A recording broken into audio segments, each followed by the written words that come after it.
Sir నమస్కారం sir. నమస్తే అండి. తెలంగాణ గీతం రెడీ అవుతుంటే కీరవాణి గారేమో సంగీతం సమకూరుస్తున్నారు. దాన్ని రాసినేమో అందశ్రీ అండి. అంటే కొంతమంది కీరవాణి గారు ఆంధ్ర అతను కదా! ఆయనకి ఎలా ఇస్తారు అని చెప్పేసి కొద్దిగా గొడవ పెట్టినట్టు అనిపించింది. ఇంకా తెలంగాణ అంటే మరి తెలంగాణలో ఆంధ్ర ఇంకా ఉందా సార్? ఆ భేదం ఉందంటారా ఇక ప్రజల్లో?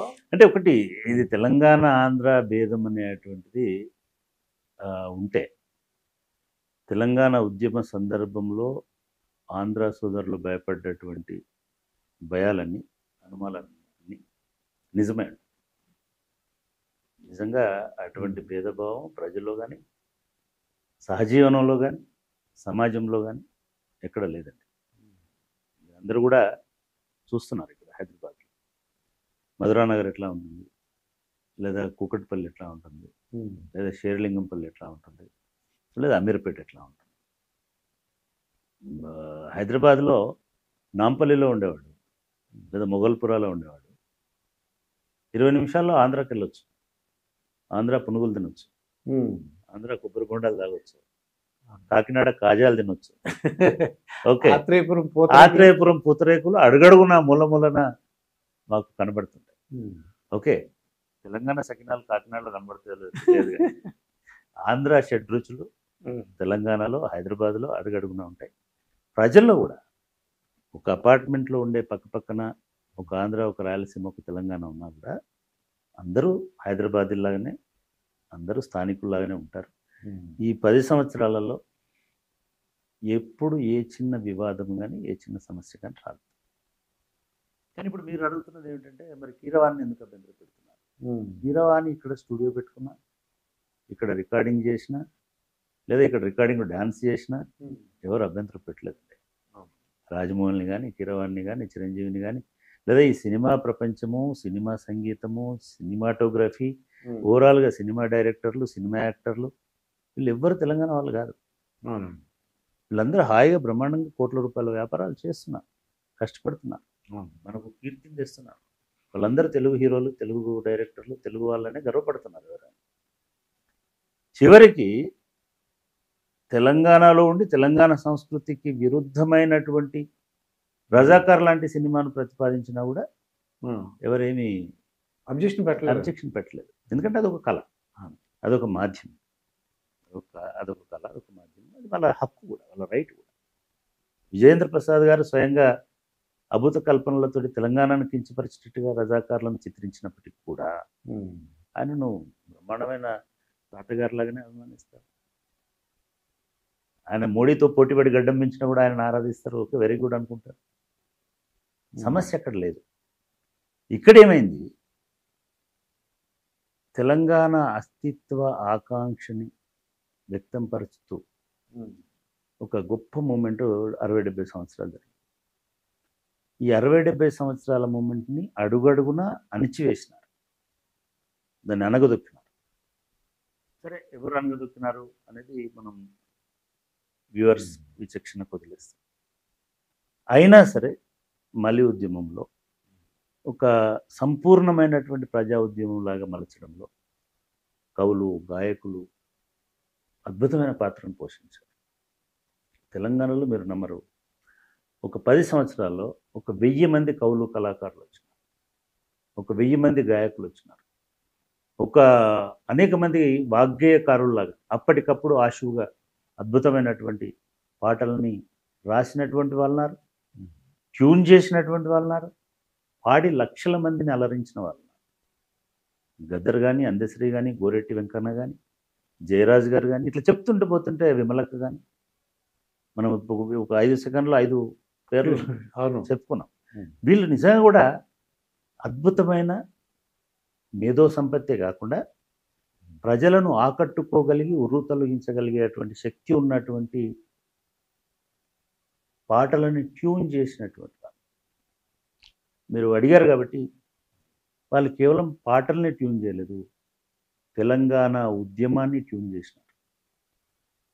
జయ జయ హే తెలంగాణ జననీ జయకేతనం అనే పాట ప్రజలను, లక్షలాది ప్రజలను కదిలించినారు. అవి మాటలుగా ఉంటే కవిగొప్పతనం. ఊరికే మాటలు రాస్తే కవి గొప్పతనం. కానీ అందశ్రీ పాడినాడు అంటే ట్యూన్ చేసినాడు ఆల్రెడీ. ఓకే, ట్యూన్ చేయకుండా పాట కాదండి, ట్యూన్ చేశారు. మీరు ఎట్లా పాడినా కూడా నాకు ఆ పాట నేను మొదటిసారి ఎట్లా విన్నానో అట్లే వినపడుతుంది. అవును కదా అన్న అలా ట్యూన్ అయిపోతాం మనం. అది ట్యూన్ అయిపోయింది. అయిపోయింది. ట్యూన్ అయిపోయింది. నేను మళ్ళీ ఎందుకే ముందు చెప్పా, మూమెంట్నే ట్యూన్ చేసింది ఆ పాట. ప్రతి ఊర్లో, ప్రతి గ్రామంలో, ప్రతి పిల్లోడు, మీకు తెలియదు చాలా మందికి, ఒక 5-6 సంవత్సరాల పాటు స్కూళ్ళల్లో అన్అఫీషియల్గా జనగణమన అధినాయక జయ హే భారత భాగ్య విధాత అని ఎట్లాగైతే పాడినారో, ఓకే, జయ జయ హే తెలంగాణ జననీ జయ కేతమన్న అట్లే పాడినారు. ఆ ట్యూన్ ప్రతి ఒక్కడికి రిజిస్టర్ అయింది తెలంగాణలో. ఇప్పుడు సమస్య ఏంటంటే కొత్త ట్యూన్ ఉంది. ఆల్రెడీ ఉంది కదా, ఆల్రెడీ ట్యూన్ ఉంది కదా, ట్యూన్ అయిన పాటనే కదా మళ్ళీ. ఎస్, అది ఒకటి, అది ఒక వ్యాలిడ్ క్వశ్చన్ అని నేను అంటున్నాను. ఎందుకంటే ఆల్రెడీ ఒక పాట ట్యూన్ అయింది, గీతం ట్యూన్ అయింది. నువ్వు దానికి భిన్నంగా ఇప్పుడు గీతం తీసుకొచ్చినా ఎవడు వినడు కాదు. ఎవరికి ఆ ఉత్సాహము, ఆ ఉద్వేగము, ఆ కంపన ప్రకంపన రాదు. ఆల్రెడీ విన్నాం కాబట్టి దాన్ని ఆమోదించినాం కాబట్టి, దాన్ని గుండెలో పెట్టుకున్నాం కాబట్టి అదే ట్యూన్ని మైండ్లో కూడా ఉంటుంది. దానికి అతీతంగా ఇంకోటి తీసుకొస్తే కుదరదు. ఏఆర్ రెహమాన్ గారు జై హే అని మన జనగణ మనకు కూడా ఒక కొత్త ట్యూన్ని ఒక 20 ఏళ్ల కింద 50 years ఆఫ్ ఇండిపెండెన్స్ టైంలో ఒక పాటను ట్యూన్ చేశారు. కానీ వాళ్ళు ఎక్కడ పోయినా కూడా జనగణమన పాడండి అనగా లేవంగానే జనగణమన అదే పాడతాం, హే అని అరవం కదా. సో ఇప్పుడు ట్యూన్ చేయాల్సిన అవసరం లేదు అనేది మొదటి. రెండవది, ఇది తెలంగాణ వాదులు, మేధావులు చెప్తున్నది అక్కర్లేదు. అందశ్రీ అద్భుతంగా ట్యూన్ చేసి ఉంచినాడు. ఇంకొక ఆయన ఒక ఆర్కెస్ట్రా ఉండి దీని ప్రకారం వాయించండి అంటే వాళ్ళు వాయిస్తారు, అయిపోయింది.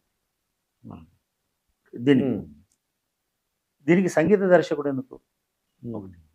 ఒకవేళ కనుక అదే నిజమైతే అందశ్రీ పాడి ట్యూన్ చేసిన ఈ పాటను రామకృష్ణ అనే ఒక గాయకుడితోటి ఆ కాలంలో టిఆర్ఎస్ వాళ్ళు, లేదా ఆ కాలంలో ఉద్యమ టైంలో ఆ పాటను రికార్డ్ చేశారు. అప్పుడేమి వ్యతిరేకత రాలేదు, ఎందుకంటే ఆయన కూడా ఆంధ్రనే. రామకృష్ణ తెలంగాణ వాడు కాదు. అది కాకపోతే ఈయన ఇచ్చిన ట్యూన్లో ఆయన సంగీత విద్వాంసుడు ఒక పాట పాడిన వ్యక్తిగానే చూసిన. కాబట్టి ఇప్పుడు ఈ వివాదం ఇర్రెలవెంట్ అంటున్నాను. కీరవాణి ముందు మీకు చెప్పిందేమో వాళ్ళ అభ్యంతరం, అస్తిత్వానికి సంబంధించినటువంటి అభ్యంతరం, అది వ్యాలిడే. కానీ ఇప్పుడు దాన్ని ఒక రాష్ట్రగీతం చేయడానికి ప్రభుత్వం కొన్ని ప్రయత్నాలు చేస్తున్నప్పుడు బహుశా వాళ్ళు హైర్ చేసుకున్నారు.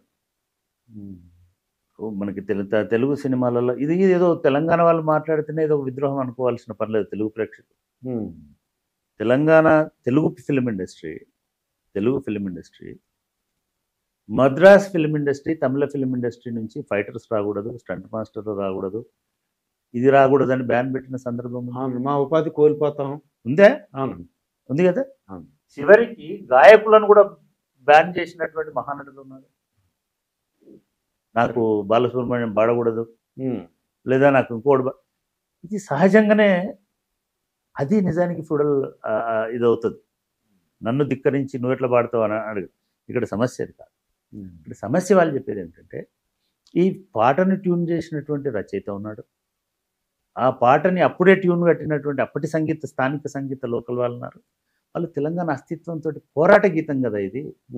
ఈ పోరాట గీతం ఆంధ్ర ఆధిపత్యానికి వ్యతిరేకంగా కదా, మన సంస్కృతిని ప్రతిబింబించేటట్టు కదా, మన సాంస్కృతిక వారసత్వంలోంచి వచ్చినటువంటి సంగీత దర్శకుడు ఉంటే బాగుండు కదా అనేది మాత్రమే వాళ్ళు లేవనెత్తినటువంటి అంశం. ఇది ఆంధ్ర తెలంగాణ విభజన కాదు. ఇది ఆంధ్ర తెలంగాణ విభజన కాదు. సహజంగానే మనం ఇందాకే అనుకున్నాం, కాకినాడ కాజా ఇక్కడ కూడా దొరుకుతుంది కాబట్టి ఇక్కడ కూడా పోయి కొనుక్కుంటున్నారు, తింటున్నారు. ఇది ఆంధ్రది కాబట్టి తినమనేది అంటే ప్రాంతీయ ద్రవ్యం. మనం అయితే తమిళనాడులో చూస్తున్నాం, లేదా మనం కర్ణాటకలో చూస్తున్నాం. వాడు ఆటో అంటాడు కూడా నా భాషలోనే మాట్లాడని చెప్తాడు కస్టమర్ తోటి. వాడు బాంబే నుంచి రాని, ఢిల్లీ నుంచి రాని, ఇంకెక్కడి నుంచి రాని కన్నడ తప్ప ఇంకోటి మాట్లాడినాడు. అది దురభిమానం. మనకు అటువంటి వైరుధ్యం లేదు. కేవలం అస్తిత్వాలకు సంబంధించిన అంశం వచ్చినప్పుడు అట్లా కూడా తెలంగాణ డైరెక్టర్ ఒక సినిమా తీస్తాడు, ఆంధ్ర హీరోని పెట్టుకుంటున్నారు కదా. అవును. ఆంధ్ర హీరోలు, ఆంధ్ర ప్రొడ్యూసర్లు సినిమాలు తీస్తున్నారు. ఆ, విజయ్ దేవరకొండని పెట్టుకుంటున్నారు కదా. ఆ సిద్ధు అనేవాడు సిద్ధు జొన్నలగడ్డని పెట్టుకుంటున్నారు కదా. ఈవెన్ సిద్ధు జొన్నలగడ్డ కూడా ఆంధ్ర సంబంధించిన ఆయన ఇవన్నీ మనకు సంబంధం లేని విషయాలు. కానీ ఆ భాష ఇది అటువంటి ఒక ఇండస్ట్రీకి సంబంధించి లేదా అటువంటి ఒక ఉమ్మడి ఇష్యూస్ సంబంధించిన వరకు ఎవరికి ఎటువంటి అభ్యంతరం లేదు. దీనికి ఉన్నటువంటి హిస్టారికల్ ఇది ఏమిటంటే, మనం జనగణమననో లేకపోతే వందే మాతరం గీతాన్నో ఒక బ్రిటిష్ ఆర్కెస్ట్రాకి ఇస్తే ఏ ఏ ఏ దీనికైతే వ్యతిరేకంగా మనం పనిచేసినామో, పోరాడినామో, వాళ్ళకే ఇచ్చి నువ్వు ఇది ప్లే చేయమన్నంత సెన్సిటివ్గా ఫీల్ అయిన కొందరు. ఇది ప్రభుత్వం కాదు, జేఏసీ కాదు, ఈవెన్ బీఆర్ఎస్ కాదు. కీరవాణి బీఆర్ఎస్ కూడా ఏమీ అపోజ్ చేయలేదు. కానీ ఇది బీఆర్ఎస్కి అనుకూలించే విషయంగా మారేటువంటి అవకాశం ఉంటుంది. చాలా సెన్సిటివ్ తెలంగాణ మేధావులు ఇప్పుడు దాన్ని అపోజ్ చేస్తున్నారు. సో ఇది అటువంటి వివాదమే తప్ప ఆంధ్ర తెలంగాణ వివాదం కానే కాదు. అట్లా అట్లా అట్లా చేసుకోవాల్సిన అవసరం తెలంగాణకు లేదు సార్. ఇంకా అలా ఆ భావన ఉందంటారండి? అంటే తెలంగాణ వాళ్ళకి వీళ్ళు ఆంధ్ర వాళ్ళు అని ఉందంటారా? అంటే 10 years అయింది కదా. నేను ఆ ప్రశ్న మీరు పెద్దలు నేను మిమ్మల్ని అడుగుదాం అనుకున్నా. మీరు దాదాపు 4-5 ఏళ్ళుగా హైదరాబాద్లో ఉంటున్నారు. మీరు కాకినాడలో అంతకుముందు చాలా పేరు పోసినటువంటి టీచర్గా ఉన్నారు, టీచర్ ఉన్నారు, విద్యావేత్తగా ఉన్నారు. మీరు హైదరాబాద్కి వచ్చారు, ఇవాళ మీరు ఇక్కడ ఉన్నారు. మీకు ఎప్పుడైనా అట్లా అనిపించింది? నాకేం డిఫరెన్స్ కనపడలేదు. That is the real. అటువంటి డిఫరెన్స్ ఇప్పుడు మీరెవరో మీ కెమెరామెన్కి సంబంధం లేదు. మీరు మా సారే అంటాడు. అక్కడ ఉన్నటువంటి మీ పీసీఆర్లో ఉన్న వాళ్ళకి అవసరం, వాళ్ళు మా సారే మా మాస్టరే అని అంటారు. నన్ను కూడా ఆంధ్రాలో చూసిన వాళ్ళు కూడా అరే మనవాడే అనుకుంటారు, మన ప్రొఫెసర్ గారే అనుకుంటారు. కాబట్టి ప్రజల మధ్యలో అటువంటిది లేదు, ఉండదు, రాదు. కానీ ఆ స్టేట్ సాధించే వరకు ఉంది. కానీ ఒకవేళ వాళ్ళ ప్రయోజనాలకు ఏమైనా ఇబ్బంది కలిగేటట్టుగా వస్తే అది ఆంధ్ర వాళ్ళైనా తెలంగాణ వాళ్ళైనా ఇంకొకరైనా అటువంటి భావోద్వేగాలు అనేవి సహజంగా ఉంటాయి. ఇవాళ ఆంధ్ర ప్రాంతంలో కూడా సడన్గా మీరు కృష్ణా నీళ్ళని మేము అటు డైవర్ట్ కానివ్వమని ఎవరన్నా అల్లరి చేస్తే, లేదా నాగావళి నీళ్ళని మేము కిందికి వదలమని చెప్పేసి మన శ్రీకాకుళం వాళ్ళు ఏమన్నా ఇది చేస్తే, విశాఖపట్నం వాళ్ళు, విజయనగరం వాళ్ళు ఉద్రేకపడడానికి అవకాశం ఉంది కదా. సో అటువంటివి ఎక్కడైనా ఉంటాయి, ఒక ఫ్యామిలీలోనే ఉంటాయి, ఒకటే ఫ్యామిలీలో ఉంటాయి. కానీ అకారణ ద్వేషం, ప్రాంతీయ ద్వేషం, ప్రాంతాలని బట్టి ద్వేషం లేదు.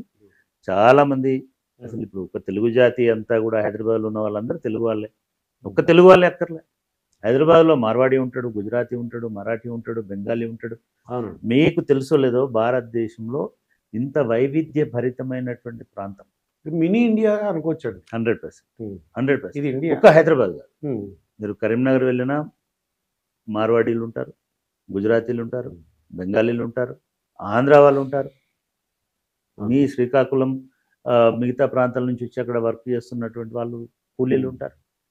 ప్రజలలో తెలంగాణ అనేటువంటిది ఒక అందరికీ సమాన అవకాశాలు కలిగించే అనువైనటువంటి ప్రాంతంగా ఉంటుంది, సమాన గౌరవం ఇచ్చేటువంటి ప్రాంతంగా ఉంటుంది. ఎప్పుడు లేవండి ఇవి ఆ ఎమోషన్, ఆ కాంటెక్స్లో ఆ గీతం.